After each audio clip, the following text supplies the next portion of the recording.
Unlock the power to shop smarter at Walmart by breaking down your payments with Affirm right from your phone. First, open your Walmart app and start filling your cart with everything you need. Browse the aisles, or rather, tap through the categories, adding items just like you normally would.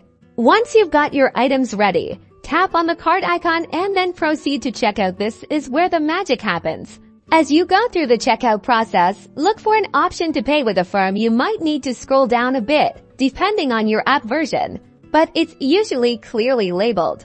Tap on Pay with Affirm to begin the quick and easy pre-qualification process. Affirm uses a soft credit check that won't impact your credit score, so you can see your options without worrying.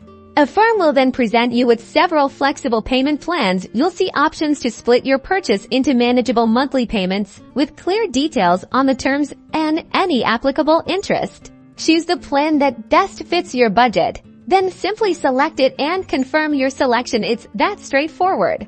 Your Walmart purchase is now set to be paid with Affirm. You'll receive a confirmation from both Walmart and Affirm with all the details of your payment schedule.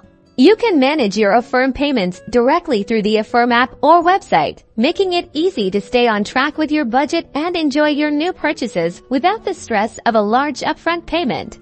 Start enjoying the flexibility of Affirm for your Walmart shopping sprees today. Happy shopping!